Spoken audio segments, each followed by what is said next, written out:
Shalom, shalom.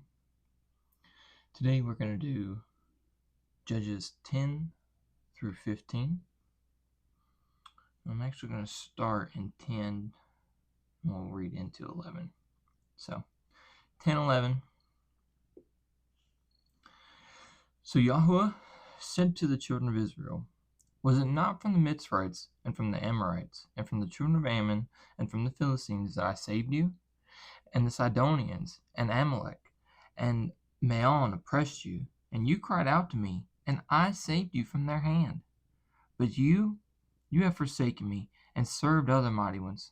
Therefore I do not save you again. Go and cry out to the mighty ones which you have chosen. Let them save you in your time of distress. And the children of Israel said to Yahweh, we have sinned. Do to us whatever is good in your eyes. Only deliver us today, please. So they put away their foreign mighty ones from their midst, and served Yahweh. And his being was grieved with the trouble of Israel. Then the children of Ammon were called together and encamped in Gilead, and the children of Israel gathered together and encamped in Mitzvah. And the people, the heads of Gilead, said to each other, let the man who is to fight first against the children of Ammon be the head over all the inhabitants of Gilead. And Jephthah the Gileadite was a mighty brave one, but he was the son of a whore, and Gilead brought forth Jephthah. And the wife of Gilead bore sons, and when his wife's sons grew up, they drove Jephthah out, and said to him, you shall not have an inheritance in the house of our father, for you are the son of another woman. And Jephthah fled from his brothers, and dwelt in the land of Tob, and worthless men banded together with Jephthah, and went out with him. And it came to be, some time later, that the children of Ammon fought against Israel.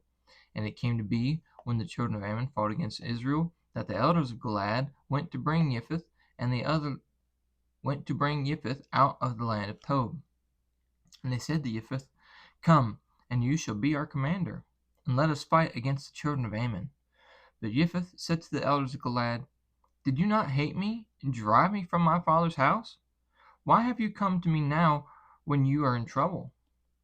And the elders of Gilead said to Jephthah, this is the reason we have turned to you, that you shall go with us and fight against the children of Ammon, and be our head over all the inhabitants of Gilead. And Jephthah said to the elders of Gilead, if you take me back home to fight against the children of Ammon, and Yahweh gives them to me, and am I to be your head? And the elders of Gilead said to Jephthah, Yahweh is witness between us, if we do not do according to your words. Then Jephthah went with the elders of Gilead, and the people set him over them, and as head and commander. And Jephthah spoke as all his words before Yahweh in Mitzvah. And Jephthah sent messengers to the sovereign of the children of Ammon, saying, what is between you and me, that you have come to fight against me in my land? And the sovereign of the children of Ammon said to the messenger of Jephthah, because Israel took my land when they came up out of Mitzrayim from the Arnon as far as the Yabok, and to the Jordan, and now give back those lands in peace. And Jephthah again sent messengers to the sovereign of the children of Ammon, and said to him, this is what Jephthah said, Israel did not take the land of Moab, nor the land of the children of Ammon. For when they came up from the Mitzrayim, and Israel walked through the wilderness as far as the Sea of Reeds, and came to Kadesh, then Israel sent messengers to the sovereign of Edom, saying, please let me pass over through your land. But the sovereign of Edom would not listen. And they also sent to the sovereign of Moab, but he refused, so Israel stayed at Kadesh. Then they went through the wilderness and around the land of Edom and the land of Moab, and came to the east side of the land of Moab, and encamped beyond the Arnon. But they did not enter the land of Moab, for Arnon was the border of Moab. And Israel sent messengers to Sihon, sovereign of the Amorites, sovereign of Heshbon, and Israel said to him, please let us pass over through your land into our place. But Sihon did not trust Israel to pass over through his border, and Sihon gathered all his people together, and they encamped in Yahatz, and fought against Israel. And Yahweh, Elohim of Israel, gave Sihon and all his people into the hand of Israel, and they struck them. So Israel took possession of all the land of the Amorites, the inhabitants of the land. Thus they took possession of all the border of the Amorites, from Arnon to the Jabbok, and from the wilderness to the Jordan. And now Yahweh Elohim of Israel has driven out the Amorites from before his people Israel. Should you then possess it? Whatever Kamosh your mighty one gives you to possess, do you not possess it? And all that which Yahweh our Elohim takes possession of before us, we possess. And now, are you any better than Balak, son of Sisera, sovereign of Moab? Did he ever strive against Israel? Did he ever fight against them? While Israel dwelt in Heshbon and its villages, and in Aroer and its villages, and in all the cities along the banks of Arnon for 300 years, why did you not recover them within that time? So I have not sinned against you, but you are doing evil. But you are doing me evil by fighting against me. Let Yahweh the judge today between the children of Israel and the children of Ammon. But the sovereign of the children of Ammon did not listen to the words of Jephthah. But the sovereign of the children of Ammon did not listen to the words which Jephthah sent him. And the spirit of Yahweh came upon Jephthah, and said, goodness. Okay, we can do this. And the spirit of Yahweh came upon Jephthah, and he passed through Gilad and Manasseh, and passed through Mizpah of Gilad, and from Mizpah of Gilad he passed on toward the children of Ammon. And Jephthah made a vow to Yahweh, and said, If you give the children of Ammon into my hands, then it shall be that whatever comes out of the doors of my house to meet me, when I return in peace from the children of Ammon, shall belong to Yahweh, and I shall offer it up as an ascending offering. Some brave words to speak out loud. Whatever I see, right? Whatever comes out of the doors of my house to meet me, we're going to offer it up as an ascending offering. It's pretty, I don't know, what could be coming out of the doors of your house other than your people? Anyway, foreshadowing. Jephthah then passed on toward the children of Ammon to fight against them, and Yahweh gave them into his hands. And he struck them from Aroer as far as Minnith, 20 cities, and to Abel Keramim with a very great slaughter. Thus the children of Ammon were humbled before the children of Israel. And Jephthah came to his house at Mizpah, and saw his daughter coming out to meet him with timbrels and dancing. Now except for her he had neither son nor daughter. And it came to be, when he saw her, that he tore his garments, and said, O my daughter, you have brought me very low, and you are among those who trouble me. And I have given my word to Yahweh, and I am unable to turn back. And she said to him, My father, if you have given your word to Yahweh, do to me according to what has gone out of your mouth, because Yahweh has taken vengeance for you upon your enemies, the children of Ammon. And she said to her father, Let this be done for me. Let me alone for 2 new moons, and let me go and wander on the mountains and bewail my maidenhood, my friends and I. Then he said, Go. And he sent her away for 2 new moons, and she went with her friends and bewailed her maidenhood on the mountains.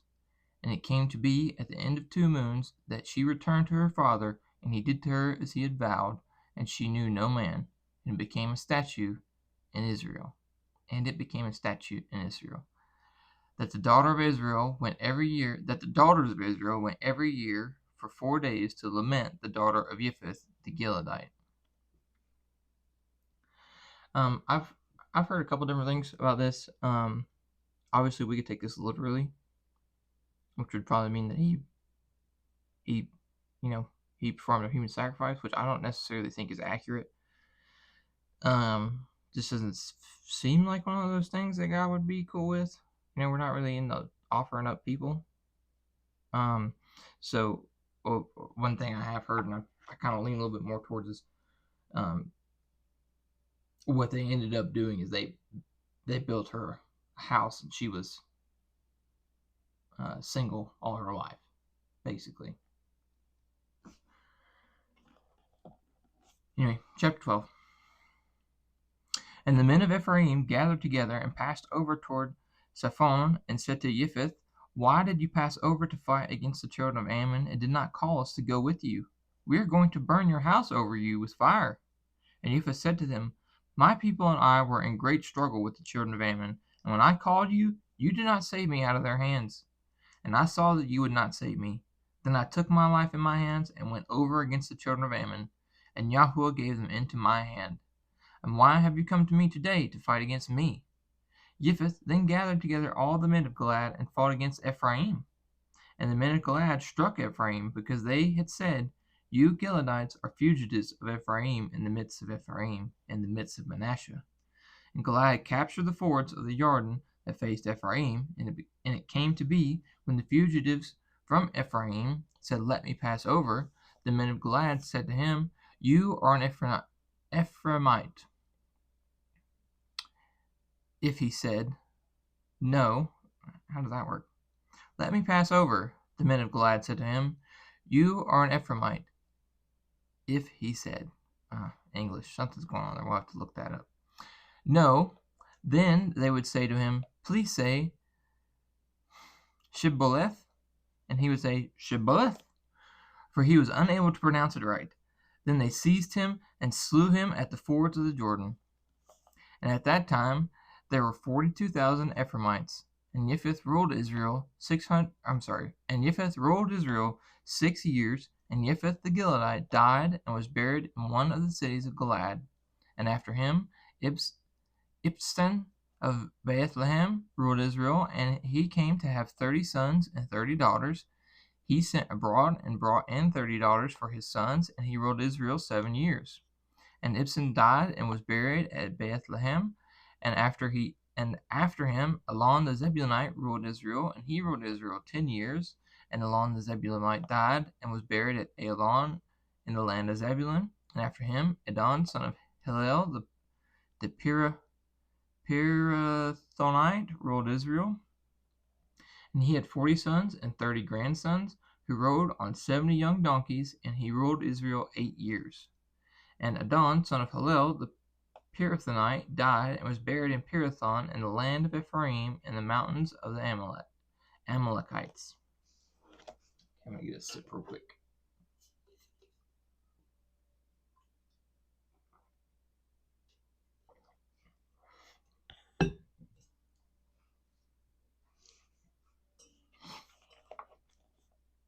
Chapter 13.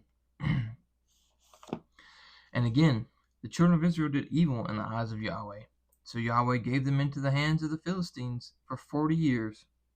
And there was a certain man from Sorah, of the clan of the Danites, whose name was Manoah, and his wife was barren and had not borne. And a messenger of Yahweh appeared to the woman and said to her, See now, you are barren and have not borne, but you shall conceive, and you shall bear a son. And now, please guard, and do not drink wine or strong drink, and do not eat any unclean food. For look, you are conceiving and bearing a son, and let no razor come upon his head, for the youth is a Nazarite to Elohim from the womb on, and he shall begin to save Israel out of the hand of the Philistines. And the woman came and spoke to her husband, saying, A man of Elohim came to me, and his appearance was like the appearance of a messenger of Elohim, very awesome. But I did not ask him where he was from, and he did not declare to me his name. And he said to me, See, you are now conceiving and bearing a son. And now drink no wine or strong drink, nor eat any unclean food, for the youth is a Nazarite to Elohim from the womb to the day of his death. And Manoah prayed to Yahuwah and said, O Yahuwah, please let the man of Elohim who you sent come to us again and teach us what to do for the youth who is to be born. And Elohim listened to the voice of Manoah. And the messenger of Elohim came to the woman again as she was sitting in the field. But Manoah, her husband, was not with her. And the woman ran hurriedly and informed her husband, and said to him, See, he has appeared to me, the man who came to me the other day. And Manoah arose and went after his wife, and came to the man, and he said to him, Are you the man who spoke to this woman? And he said, I am. And Manoah said, Now let your words come true. What is to be the rule for the youth's life and his work? And the messenger of Yahweh said to Manoah, Let the woman guard all that I said to her. Let her not eat let her not eat any food that comes from the vine, neither let her drink wine or strong drink, or eat any unclean food. Let her guard all that which I have commanded her. And Manoah said to the messenger of Yahweh, Please let us detain you and prepare for you a young goat, and prepare you, I'm sorry, please let us detain you and prepare a young goat for you. And the messenger of Yahweh said to Manoah, Though you detain me, I do not eat your food. But if you offer an ascending offering, offer it to Yahweh. For Manoah did not know he was a messenger of Yahweh. Then Manoah said to the messenger of Yahweh, What is your name? When your words come true, then we shall esteem you. And the messenger of Yahweh said to him, Why do you ask my name, since it is wondrous? And Manoah, now it's probably more like, Why do you ask my name, since it is wondrous? And Manoah took the young goat with the grain offering and offered it upon the rock to Yahweh. And he did wondrously while Manoah and his wife looked on. And it came to be, as the flame went up toward the heavens from the slaughter place, that the messenger of Yahweh went up in the flame of the slaughter place. And Manoah and his wife were watching. And they fell on their faces to the ground. And the messenger of Yahweh did not appear any more to Manoah and his wife. Then Manoah knew that he was the messenger of Yahweh. And Manoah said to his wife, We shall certainly die, because we have seen Elohim. But his wife said to him, If Yahweh had been pleased to put us to death, he would have not accepted an ascending offering and a grain offering from our hands, nor would he have shown us all of this, nor would he have let us hear the like of this. So the woman bore a son and called his name Samson, which is Samson. And the child grew, and Yahweh blessed him. And the spirit of Yahweh began to move him at Mahanadan, between Sora and Eshtaol. Hopefully that's right.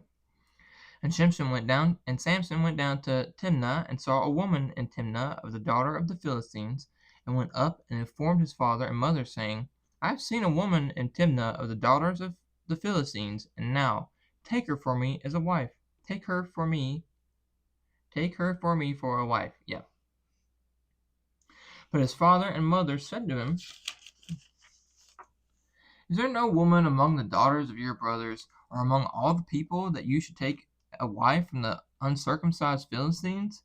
And Samson said to his father, Take her for me, for she is pleasing in my eyes. However, his father and mother did not know that it was of Yahweh, that he was seeking an occasion to move against the Philistines. For at that time the Philistines were ruling over Israel.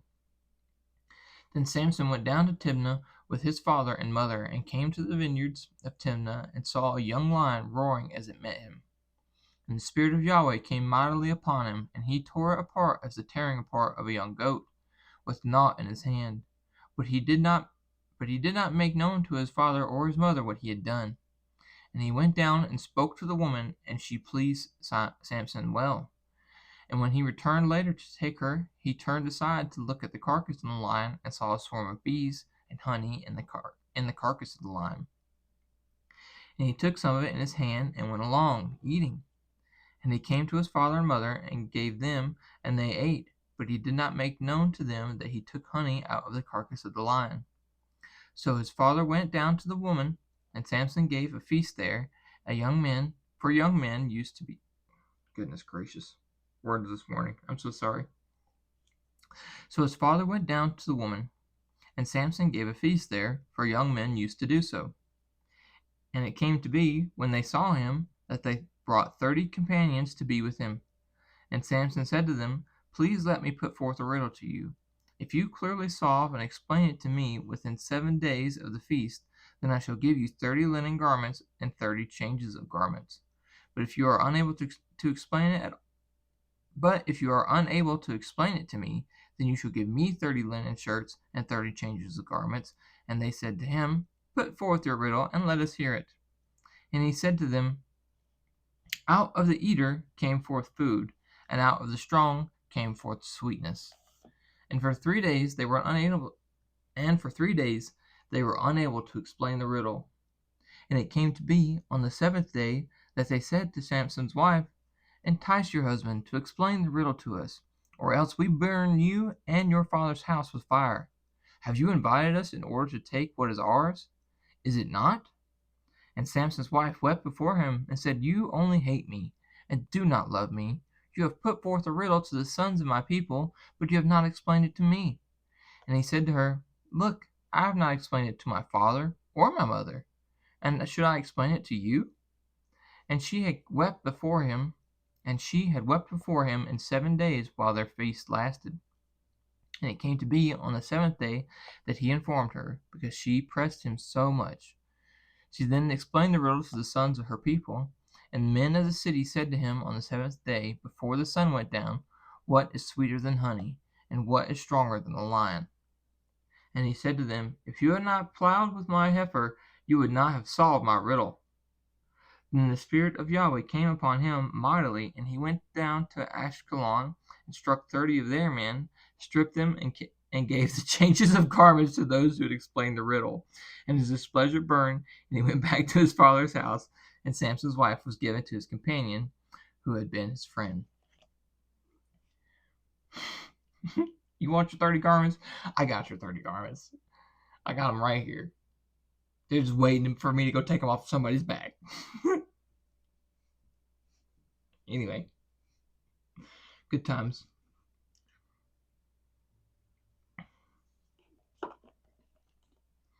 And it came to be, after some time, in the days of wheat harvest, that Samson visited his wife with a young goat, and he said, "Let me go in to my wife into her room." But her father would not permit him to go in. And her father said, "Indeed, I thought that you hated her intensely, so I gave her to your companion. Is not her younger sister better than she? Please, take her instead." And Samson said to them, "This time I am blameless regarding the Philistines, if I do evil to them." And Samson went and caught 300 foxes, and took torches, and turned them tail to tail, and put a torch between each pair of tails, and set the torches on fire, and sent them out into the standing grain of the Philistines, and burned up both the shocks and the standing grain, even the vineyards and olive trees. And the Philistines said, "Who did this?" And they answered, "Samson, the son-in-law of the Timnite, because he took away his wife and gave her to his companion." Then the Philistines went up and burned her and her father with fire. And Samson said to them, "Though you do this, yet I shall be avenged on you." And after that I cease. And he struck them hip and thigh, a great slaughter, and went down and dwelt in the cleft of the rock of Atham. The Philistines then went up and encamped in Yehudah, and spread out against Lehi. And the men of Yehudah said, "Why have you come up against us?" And they answered, "We have come up to bind Samson, to do to him as he has done to us." Then 3,000 men of Yehudah went down to the cleft of the rock of Atham, and said to Samson, "Do you not know that the Philistines are rulers over us? Why have you done this to us?" And he said to them, "As they did to me, so I did to them."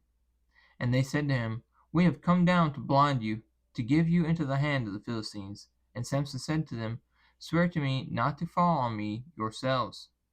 And they spoke to him, saying, "No, but we are certainly going to bind you, and shall give you into their hand, but certainly not kill you." So they bound him with 2 ropes, and brought him up from the rocks. When he came to Lehi, the Philistines came shouting to meet him, and the Spirit of Yahweh came mightily upon him. And the ropes that were on his arms became like flax that is burned with fire, and his bonds broke loose from his hands. And he found a fresh jawbone of a donkey, and put out his hand and took it, and struck 1,000 men with it. And Samson said, "With a jawbone of a donkey, 1 heap, 2 heaps, with the jawbone of a donkey, I have stricken 1,000 men." And it came to be, when he had ended speaking, that he threw the jawbone from his hand, and called the place Ramah Lehi. And he became very thirsty, and cried out to Yahweh, and said, "You have given this great deliverance by the hand of your servant. And now am I to die of thirst, and fall into the hand of the uncircumcised?" And Elohim split the hollow place that is in Lehi, and water came out, and he drank, and his spirit came back, and he revived. So he called its name in Hakor, which is in Lehi to this day. And he ruled Israel 20 years in the days of the Philistines.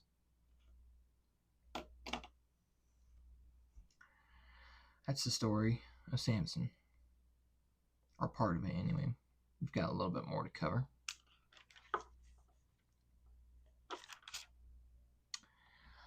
I love you guys. Hope you have a wonderful day. As always, may Yahuwah bless you and guard you.